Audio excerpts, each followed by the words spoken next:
Okay, so this is going to be about why everybody hates the Jews all of a sudden. And that title in of itself is not exactly accurate. People have always hated the Jews. People have always scapegoated them. But eventually there comes a point of self-reflection. Once you've been kicked out of every school you've ever attended, you gotta self-reflect. Like, maybe I'm the problem. That's the common denominator. But let's go back in time to the most prevalent time in which the Jews were hated. Back in World War II and the rise of Nazi Germany. Between World War One and World War II, the power and control of Germany was the Weimar Republic. And this is definitely an interesting period of time. It's very liberating, to say the least. And what were they best known for? Their push of freedom. And most infamously, sexual freedom. There was literally a section of government called the Institute of Sexual Research made by a, a Jewish gay man, Magnus Hirschfeld. Him and his ideology led to the big push of LGBTQ shit, and that spread into sexual deviance, as the Nazis would call it. There was open prostitution, transgenderism, and surgeries for it, and a push for sex ed. Kind of weird to be teaching the kids shit like that, eh? Don't you think? Ain't nobody trying to put the kid into school just for the teachers to talk about putting dicks in vaginas. Like, come on now. And back then, sexuality and its ideological openness was an all-time high. And all of that was just fuel for the equal and opposite reaction of the Nazi movement. And a group of extremist conservatives that wanted their Germany to be more German. I think I've heard that line before, haven't you? They noticed the cultural decline. They noticed the inflation. They noticed all the societal problems and thought that it would be true that the new regime, the Nazi regime, with the charismatic leader and shit, would lead them to a Germany that they could be proud of. But keep in mind, the Nazis weren't just a bunch of old men. They were military aged men. They were young men. How did the Nazis get a bunch of young men? Well, they got them most likely through indoctrination and propaganda, as the historians of now would call it. However, just because that sounds a bit biased, I'd like to raise the question. If both Weimar Germany and its ideology and Nazi Germany and its ideology were being pushed at the same times, why did the young men choose to go with the Nazis? Why did the military aged men go with the Nazis instead? And to partially answer that question, I think you should take a look at how things are now. There's an uncanny parallel between the main two parties then and now. We have people like Andrew Tate and the leftist woke movement that's all sucked up into the feelings in and their degenerate sexuality. For sure. And just to make it clear, I'm not gonna share my personal beliefs explicitly, but you'll probably see the implicit beliefs I have for each side based off the way I wrote the script. However, it remains a fact that a bunch of young men nowadays, a vastly greater percentage of young men nowadays, would rather side on Tate rather than the group that just perpetuates ideology equity, making it taboo to say some sort of things, basically anything that would hurt anyone's feelings. You know, there's a whole group of self-improvement young men nowadays all around the world that simply want to be free. Like, they don't care about the leftist bullshit. They just want to have freedom of expression, namely of their finances, and to be strong mentally and physically, and to reject instant gratification.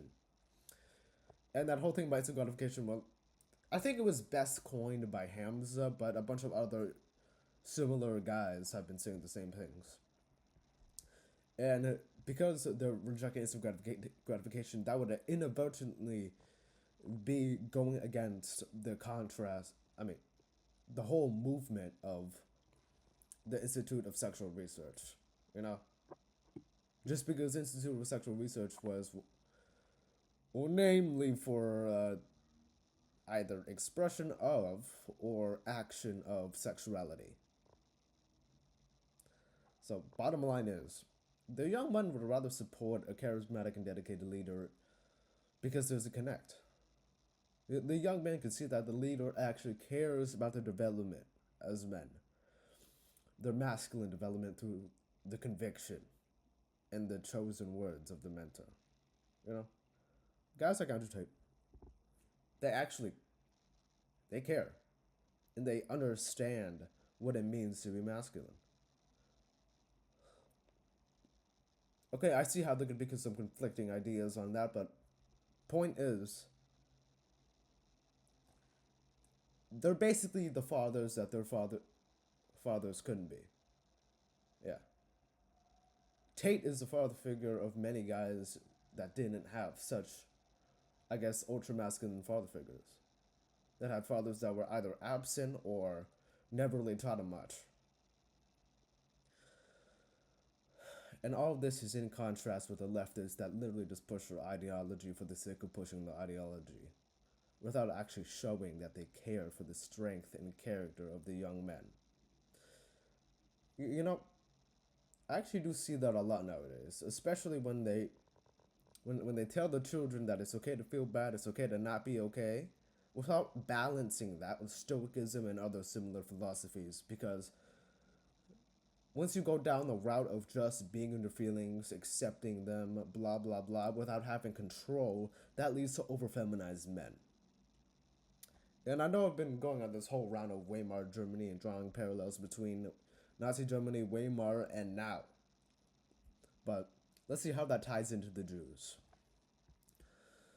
Well, it ties into the Jews because the young men nowadays are starting to notice that all of the big institutions relating to sexuality, food, media, and practically everything are Jewish.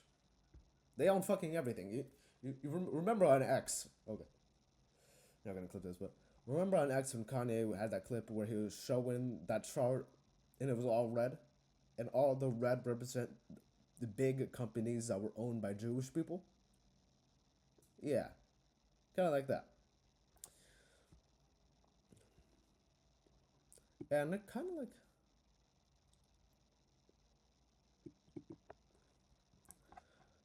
it's very eerie, the connection and the parallels you could draw between the extreme ownership by Jews now and the extreme ownership of shit back then in Nazi Germany. It's kind of suspicious. It kind of seems like they've been owning everything. I wonder why. I wonder how. You know, the Jews just profit off of us eating their bullshit and fake food.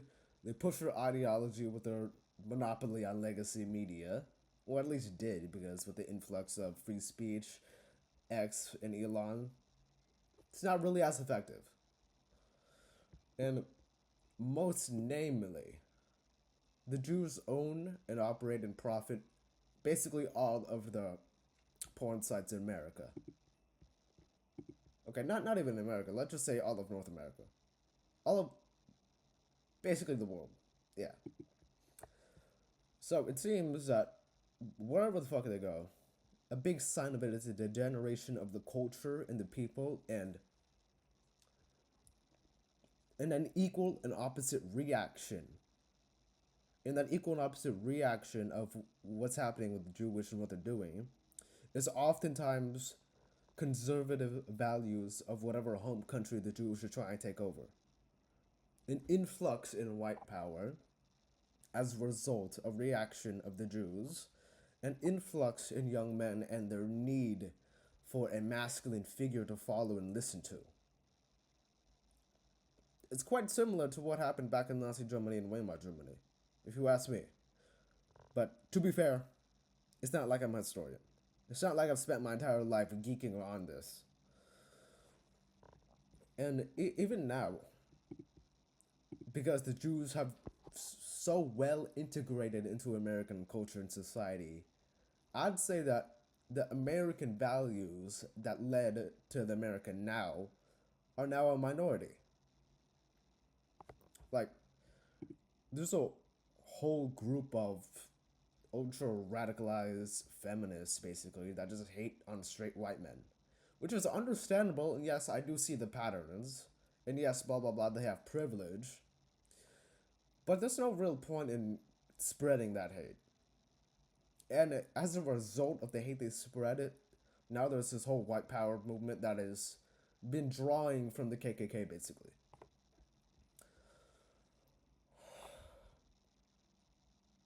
To sum it up, the Jews, they went into a place, they started owning everything, they started controlling everything, they started spreading ideology that would lead to the degeneration of the culture, the values that kept people connected, and the people themselves. And there's always a reaction to that action. And it seems that that reaction is a push for the regainment of the conservative values or whatever values held up with that society before the Jews controlled basically fucking everything. You know? And it's happening right now. You can see it in America. And I just like to make a prediction based off all that. The end times are near.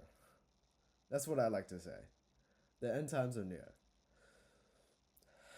Because culture divide is only increasing. And there's a bunch of parallels you could draw from Nazi Germany to now. Something big is gonna come. Whether it be civil war, whether it be slow and progressive and mostly online, whoever the fuck knows. But something big is happening, and you better fucking prepare. So, what I'd really like you to take from this video is understand the powers that want to control you. Big one. Don't be a fucking NPC. Try to think for yourself and stop thinking in the boxes that they provide you. And then from there, you'd evolve into start thinking into the boxes that you provide yourself, which, whole different video. We're not going to get into that. Make your own life decisions with your own thoughts. That's very big. That's very big. Personal freedom, while at times it can be understandably restricted, for the vast majority of the times you want to be making your own decisions for yourself. Think critically, don't reject masculinity, and stop indulging in instant gratification and degeneracy. Because that's exactly where the Jews want you.